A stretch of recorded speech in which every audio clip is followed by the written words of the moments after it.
लंबवत और समांतर रेखाएं क्या होती हैं? लंब रूप रेखाएं और समांतर रेखाएं क्या होती हैं? आप अपनी पुस्तक देखिए, ये आपकी पुस्तक है और इस पुस्तक का कोना देखिए किस तरह का है। आपके पास पुस्तक है, पुस्तक के प्रत्येक पन्ने को देखिए, हर पन्ना का जो कोना है वह समकोण है। कैसा है? समकोण है। तो यदि दो रेखाएं परस्पर समकोण पर हों तो वो रेखाएं एक दूसरे पर लंब रेखाएं कहलाती हैं। जैसे कि ये वाली रेखा, एक ये रेखा है, एक ये रेखा है और आपस में 90 अंश पर हैं। तो जब दो रेखाएं आपस में 90 अंश पर यानी समकोण पर प्रतिच्छेदित होती हैं तो वह लंब रेखाएं कहलाती हैं। हमारा ये एक पेज है, लंब और समांतर रेखाओं का पेज है, और यहाँ पे भी आप देख रहे हैं ये जो कोना बन रहा है ये, तो प्रत्येक पन्ने का जो कोना आपको दिखाई दे रहा है वो किस तरह का है? वहाँ दो रेखाएं 90 अंश पर या समकोण पर मिल रहे हैं, तो ये दो रेखाएं समकोण पर मिलती हैं तो वह लंब रेखाएं कहलाती हैं। हम इस चित्र के माध्यम से भी देख सकते हैं कि पी क्यू एक लाइन है, ये पी क्यू एक रेखा है और दूसरी रेखा क्यू आर है। इन दो रेखाओं के बीच में समकोण बना हुआ है, 90 अंश का कोण बना हुआ है। ठीक, तो जब 90 अंश का कोण बना हुआ है तो ये कैसा हो गया? ये वाला जो कोण बना हुआ 90 अंश का बना हुआ है, तो ये रेखा पी क्यू और क्यू आर कैसी हुई? लंब रूप रेखाएं हुई, लंबवत रेखाएं हुई। और हम इसको इस तरह से भी लिख सकते हैं, पी क्यू लंबवत है क्यू आर के, पी क्यू लंबवत है क्यू आर के। तो जब दो रेखाएं समकोण पर प्रतिच्छेदित होती हों तो उसे हम लंब रेखाएं कहते हैं। तो हमने क्या जाना कि जब दो रेखाएं आपस में लंब या 90 डिग्री पर मिलती हैं, समकोण पर प्रतिच्छेदित होती हैं, यहाँ देख लीजिए एस आर और क्यू आर,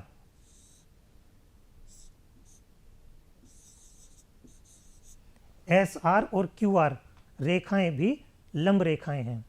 और यहाँ पे देख लेते हैं, ये वाली जो रेखा है और ये एस क्यू समकोण बना रही है पी एस के साथ, तो एस क्यू भी कैसी हुई?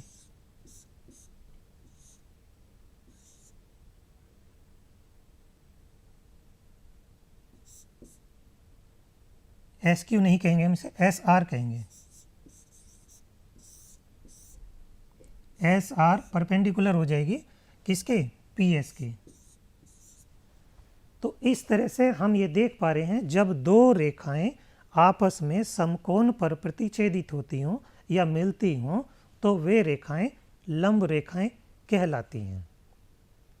क्या आपको कुछ चीज़ें और भी दिखाई दे रही हैं जो लंबवत के उदाहरण हो? सोचिए, मैं अभी बात करता हूँ। अब सबसे पहले हम करके देखते हैं। एक कागज़ लीजिए, आपके पास एक कागज़ होगा, उस कागज़ को लीजिए और उसको बीच से मोड़िए, उसकी जो क्रीज बनेगी उसे बना लीजिए और क्रीज बनाने के बाद फिर क्रीज बनाने के बाद फिर दूसरी क्रीज बनाइए और वो कैसी बनेगी? वो समकोण बन जाएगा और वो रेखाएं लंब रेखाएं बन जाती हैं। देखिए, अब हम इसे करके देखते हैं। ये एक पेपर ले लिया मैंने, ये एक पेज लिया है, पन्ना लिया है, और अब इसको मैं क्या करता हूँ, यहाँ से बीच से मोड़ लेता हूँ।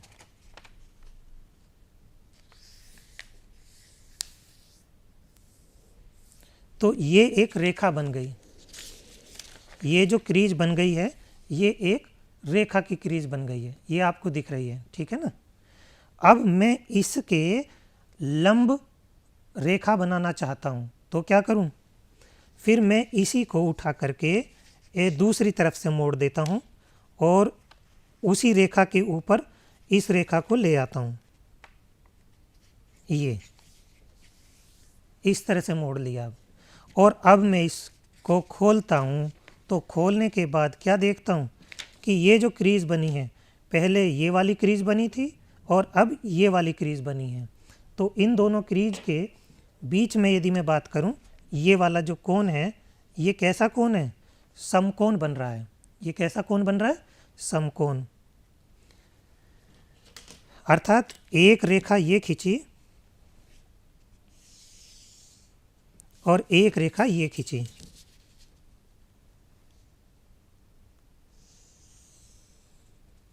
ठीक है ना? इन दो रेखाओं के बीच में समकोण बन जाता है, 90 अंश का कोण बन जाता है। तो ये दोनों रेखाएं, रेखा ए बी और रेखा सी डी, ये दोनों कैसी हुई? ये लंब रेखा हुई। कैसी हुई? लंब रेखा। ये क्या बनी? लंब रेखा बनी है। ठीक है? तो इस तरह से हम जान पाए कि सबसे पहले हम ए बी के अनुदिश इसको मोड़ते हैं और फिर ए को बी के ऊपर ले आते हैं।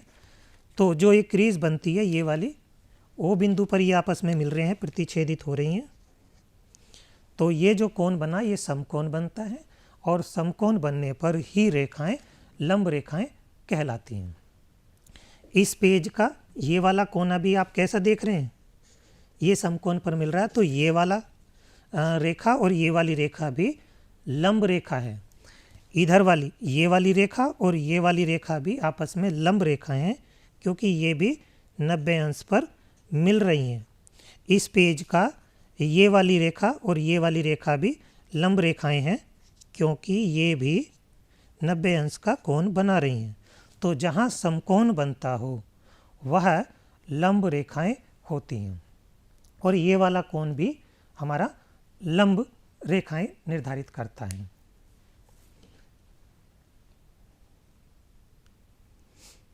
दैनिक जीवन में लंब रेखाओं के कुछ उदाहरण देखते हैं।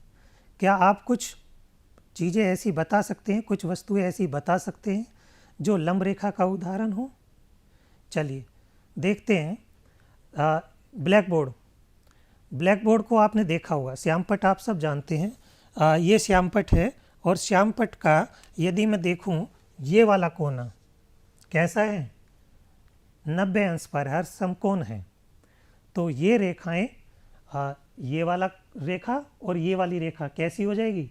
समकोण पर आ रही हैं, तो ये लंब रेखाएं हो जाएंगी।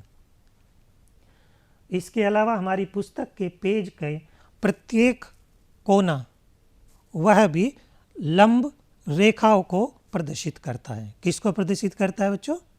लंब रेखाओं को। तो ये कोना देख लीजिए, ये लंब रेखा को प्रदर्शित कर रहा है। और इसके अलावा जमीन पर खड़ी हुई दीवार, ये आप दीवार देख रहे हैं, ये दीवार, यदि ये दीवार 90 अंश का कोण बनाती है, यहाँ ये 90 अंश का कोण बन रहा है, तो आप देख पा रहे हैं कि यदि ये दीवार 90 अंश पर ना खड़ी होती, तिरछी होती, तो निश्चित रूप से वो गिर सकती थी। तो बहुत सी चीज़ें ऐसी होती हैं जो लंबवत होती हैं। अभी हमने देखा कि ब्लैक बोर्ड के कोने, चाहे ये वाला कोना देख लें हम, चाहे ये वाला, चाहे ये कोना देखते हैं, चाहे ये देखते हैं, चाहे ये देखते हैं या ये देखते हैं, चारों कोने समकोण पर मिल रहे हैं। तो ये भुजाएं हमारी यहाँ पे रेखाएं लंब रेखाएं हैं। इसी तरह से पेज के जो चारों कोने हैं, ये वाला कोना या ये वाला कोना या ये कोना या ये कोना, चारों कोने लंब रेखाओं को प्रदर्शित करते हैं, क्योंकि यहाँ सब कोने 90 अंश पर मिल रहे हैं। ये वाला कोना भी 90 अंश पर मिल रहा है। इसी तरह से हम दीवार जो खड़ी होती है वो बिल्कुल लंबवत होती है भूतल के, जमीन के। तो जमीन के जो लंबवत खड़ी है उसे भी हम लंब रेखा के रूप में प्रदर्शित करते हैं। तो दीवार भी हमारी लंब रेखा का एक उदाहरण है। ठीक है। क्या आप कुछ और चीज़ें सोच सकते हैं? हाँ, खड़ा हुआ आदमी, यहाँ खड़ा हुआ आदमी भी ऐसा ही है, वो भूतल के जमीन के बिल्कुल लंबवत खड़ा है। देखें, इसके पैरों से हम यदि यहाँ देखते हैं तो ये भी लंबवत खड़ा होता है। कागज पर खींची हुई रेखा के किसी बिंदु से रेखा पर लंब खींचना है। हमें कागज पर खींची हुई रेखा के किसी बिंदु से, अभी एक पेपर ले लेते हैं हम,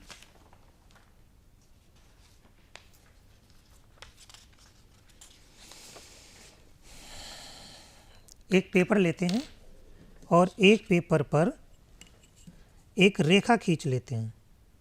मान लीजिए ये एक रेखा है। इस रेखा के किसी बिंदु पर, तो मान लीजिए इस वाले बिंदु पर हमें एक लंब रेखा खींचनी है। तो हम कैसे खींचेंगे? हम ऐसे खींचेंगे कि इस बिंदु को हम पकड़ लेते हैं और जो रेखा है उसको एक दूसरे के ऊपर ले आते हैं और वहाँ तक लाते हैं जहाँ ये बिंदु है।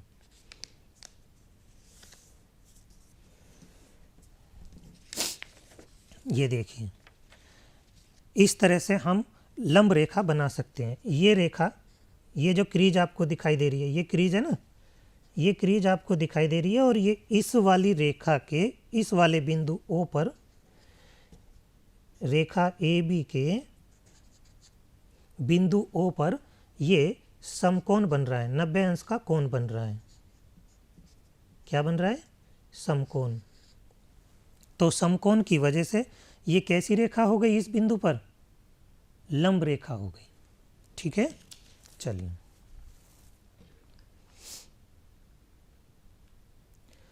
अब हम बात करते हैं समांतर रेखाओं की। जैसा कि आपने देखा था कि राजगीर जब दीवार बनाता है तो ईंट पर सूत लगा देता है, जिससे दीवार की प्रत्येक ईंट की परत समांतर बनती चली जाती है और वो बिल्कुल सीधी बनती चली जाती है। तो एक कागज का पन्ना लेंगे हम और इसे बीच से मोड़ेंगे और मोड़ का निशान जो क्रीज बनेगी उस पे हम XY लिख लेंगे, जैसा कि आपको चित्र में भी दिखाई दे रहा है। ये चित्र है, एक कागज का पन्ना लिया हमने और इसके बीच से हमने इसको मोड़ लिया XY। तो इस तरह से जो ये XY बना है, XY जो बना है, इसको फिर हम मोड़ सकते हैं और मोड़ने के बाद फिर उसी दिशा में एक बार फिर मोड़ते हैं तो हमारी समांतर रेखाएं बन जाती हैं। चलिए करके देखते हैं।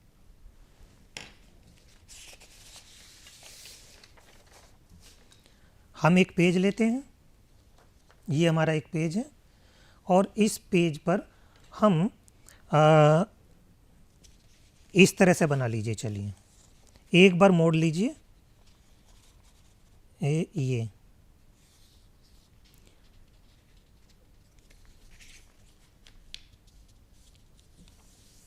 इस पेज को हमने एक बार मोड़ लिया।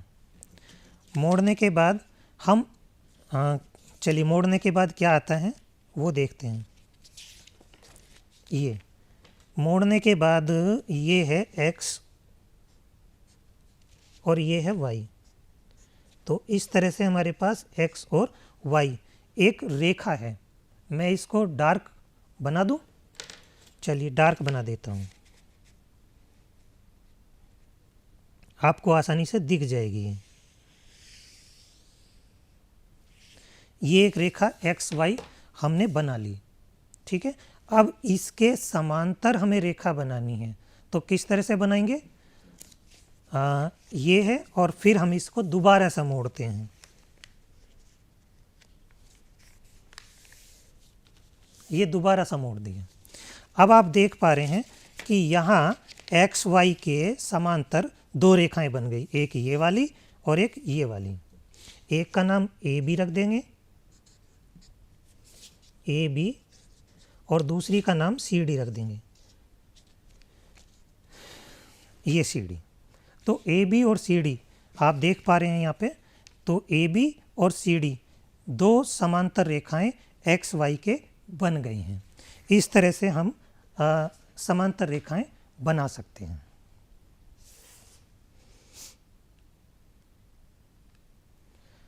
तो एक ही तल में स्थित वे रेखाएं जो सदैव समान दूरी पर रहती हैं। आप देखेंगे कि ये समान दूरी पर हैं। यहाँ पे आपको मैं दिखा दूँ, यहाँ से देखेंगे आप, ये जो दूरी है ये लगभग 2.5 इंच है और यहाँ पे भी इसकी 2.5 इंच आ रही है। तो समांतर रेखाओं के बीच की दूरी हमेशा समान रहती हैं और वे कभी भी प्रतिच्छेद नहीं करती हैं, कभी भी आपस में नहीं मिलती हैं। और इन्हें हम A B parallel to C D इस तरह से लिखते हैं। A B Rekha C D रेखा के समांतर है, तो हम लिखेंगे ए बी और 2 लाइन खींच देंगे इस तरह से, तो ये पैरेलल कहेंगे। तो ए बी पैरेलल यानी समांतर है सी डी के। तो A B Rekha C D रेखा के समांतर हम लिख सकते हैं। क्या दैनिक जीवन में हमने कुछ समांतर रेखाएं देखी हैं, कभी देखी हैं? अब बताइए, कुछ उदाहरण दीजिए। कभी आपने 2 समांतर रेखाएं देखी हों? हाँ, बहुत सारी वस्तुएं हैं जो समांतर होती हैं। अभी हमने ब्लैक बोर्ड के बारे में आपको बताया था। तो ब्लैक बोर्ड की भी आमने सामने की भुजाओं को आप देखोगे तो वह समांतर होती हैं। देख लीजिए, वे कभी भी आपस में नहीं मिल रही हैं। एक ये भुजा और एक ये भुजा, ये सीधी चली गई हैं, कभी भी प्रतिच्छेद नहीं होती हैं और चली जाती हैं। इसी तरह से ये वाली भुजा और ये वाली भुजा भी समांतर है, ठीक है ना। और ये स्केल आप देख रहे हैं, तो स्केल भी कैसा है? समांतर रेखाएं हैं। इसकी ये वाली भुजा और ये वाली भुजा समांतर बनती चली जाएंगी। किताब भी हमारी समांतर रेखाएं होती हैं, आमने सामने की भुजाएं। इस कागज़ का भी आप देखेंगे, ये वाला सिरा और ये वाला भुजा, ये दोनों भी समांतर हैं। ये वाली भुजा और ये वाली भुजा भी समांतर होती हैं। तो हमने अपने कमरे, हमने कमरे को भी देखा। कमरे की आमने सामने की दीवार भी समांतर होती हैं, चाहे इस वाले इधर बाईं साइड की और राइट साइड की दोनों दीवारें जो हैं आपस में समांतर होंगे। इसी तरह से आपने कुछ और भी देखा है क्या? हाँ, रेल की पटरियाँ भी आपस में समांतर होती हैं। वो बहुत दूर तक चली जाती हैं, उनके बीच की दूरी हमेशा बराबर रहती है और वो कभी भी मिलती नहीं हैं, आपस में नहीं मिलती हैं। तो इस तरह से हमारे दैनिक जीवन में बहुत सी चीज़ें समांतर रेखाओं का उदाहरण होती हैं। अब एक कागज़ को मोड़कर उस पर बनी एक रेखा के समांतर मोड़ के निशान बनाने हैं। तो हमने आपको बता भी दिया है, कागज़ को मोड़ करके ये मैंने बताया था आपको, ये बताया था कि कागज़ को मोड़ करके हम किस तरह से समांतर रेखा बना सकते हैं। इस वाली रेखा के समांतर रेखा बनानी है तो हम इस तरह से मोड़ लेंगे और फिर इसे दोबारा से मोड़ लेंगे, तो वह उसी रेखा के समांतर बन जाती है। चलिए आओ करके देखते हैं। क्या देखें? यहाँ कहा जा रहा है कि उपयुक्त चित्रों में समांतर और लंब रेखा खंडों के युग्म लिखने हैं। तो यहाँ EF और AC कैसी दिखाई दे रही है आपको? ये समांतर रेखाएं देख रही हैं। तो EF समांतर है AC के, और यहाँ पे SR और PQ समांतर हैं। SR समांतर है PQ के, है ना। और इसी तरह से SP समांतर हो रही है RQ के। SP समांतर है RQ। SP समांतर हो रही है RQ के। इधर देखते हैं तो ON और LM, ON और LM आपस में समांतर हैं। इसी तरह से ये वाली LO किसके समांतर है? MN रेखा के समांतर है। इस वाले चित्र में देखें, XY UV के समांतर है। XY समांतर है UV के। इस वाले में देखें XW किसके समांतर है? बताइए, एक्स डब्ल्यू समांतर है यू जेड, और एक ये और ये भी समांतर हैं, तो लिखें वाई जेड समांतर है वी डब्ल्यू के। क्या कोई यहाँ पे लंब रेखा भी है? हाँ, लंब रेखा भी है। ये 90 अंश का जो कोण बन रहा है आर क्यू लंब है क्यू टी के।